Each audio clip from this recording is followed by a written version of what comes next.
Il n'y a pas longtemps, on vous a parlé des fameux Gladiator Minnows de NXS. Puis là, ben, suite à l'annonce du Gladiator Minnow, il y a deux de nos excellents pêcheurs, surtout de dorés, de grises, etc., qui nous ont dit « Hey, tu sors le Gladiator Minnow, c'est écœurant, mais ça me prendrait ça dans 3 autres couleurs. » On a une belle sélection de 6 couleurs, mais ça me prend 3 autres couleurs. Puis chez NXS, on a dit « Ces couleurs-là, s'ils sont bonnes dans le Gladiator Minnow, ils vont être bons dans le Dead Shad et dans le Dancing Dead Shad aussi. » Donc, on a 3 nouvelles couleurs dans 3 baits, Dancing Dead Shad, tout ça dans le 4 pouces et dans le Gladiator Minnow. C'est quoi ces couleurs-là? C'est le Smelt, le Cisco et puis le PDD. Donc, 3 couleurs. Celle-là ici et celle-là ici ont été demandées par l'excellent pêcheur de doré et de grise, Alex Vézina. Ce gars-là, partout ce qu'il va, il pogne des monsters, il en pogne comme ça, pas de bon sens. Il fait des gros tournois de doré dans le nord du Québec et de l'Ontario, il performe tout le temps. Puis, il voulait avoir des couleurs très naturelles. Donc, le smelt. Le smelt, en français, c'est un éperlant. Donc, l'éperlant, c'est un poisson qui a des teintes de rose, de bleu, de mauve, avec énormément de flakes silver comme ça. Donc, c'est exactement ça qu'on a reproduit pour lui, puis pour moi, puis pour tous ceux qui aiment pêcher le poisson, puis pogner du poisson. Donc, l'éperlant, la couleur smelt. Ensuite de ça, le Cisco. Donc, un Cisco, là, c'est tout ce que la grise, le doré va manger dans tous les lacs, c'est des chattes, donc des miniques qui sont un peu plus sur une forme allongée comme ça. Dans certaines régions, on va appeler ça du pointu. Ils vont appeler ça, en fait, c'est comme un bébé Corrigan. Donc, toute cette famille de minies-là, le Cisco, a des teintes, beaucoup dans les teintes de bleu comme ça et de foncé sur le dos, très foncé sur le dos, mais très pâle sur la bédaine. Donc, on a imité cette couleur-là à la perfection. Donc, ça va être excellent pour le doré, la grise. Ça va être bon pour le bass, ça n'a pas de bon sens. Vous allez, mettons, même feu Magog, il y a de l'éperlant full pin. Vous allez dans un autre plan d'eau, c'est du Cisco. Vous pouvez prendre celui-là ici.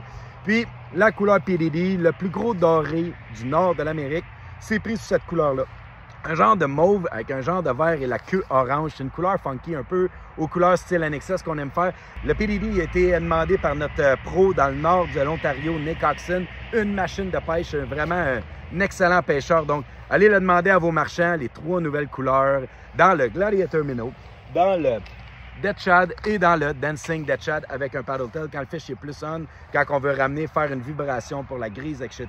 Pendant que je suis sur le bord de l'eau et j'avais une rod, je me suis dit que j'allais vous faire une petite démonstration de comment pêcher le Gladiator Minnow avec une petite tête de jig, spécifiquement pour le doré. Pour la grise, ça va être différent un petit peu, mais donc premièrement, on va s'assurer qu'il est extrêmement droit sur la jig, qu'il n'y ait pas de côté pour qu'il y ait une belle action complètement droite. Donc, le Gladiator Minnow, c'est une jig qui va avoir une action un petit peu différente du Dead Shad. Donc, le Dead Shad, quand on va le travailler, il va bouncer dans le fond comme un petit mini qui se nourrit, qui est totalement normal. Tandis que celui-là ici, étant donné qu'il est plus mince, quand on va le twitcher comme ça, tu sais, souvent on va jigger, on va juste donner des petits coups, mais celle-là, si on le twitch gauche-droite, il va vraiment faire une nage un petit peu plus erratique comme ça ici. Là, je ne suis pas dans un lac qui est très parfait pour ça. Il y a énormément d'algues au début du lac.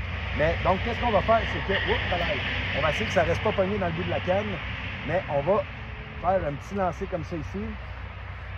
Puis, quand on va toucher le fond, quand on va sentir qu'il n'y a plus de lousse qui descend, quand la jig est complètement au fond, à place de seulement, on peut le ramener tranquille comme un Dead Shad, juste en donnant des petits comme ça. Mais si on lui donne un coup, twitch, on le laisse descendre au fond, on prend notre temps, twitch, il va vraiment aller vraiment gauche-droite, vraiment tout croche. Donc, c'est vraiment une super belle action.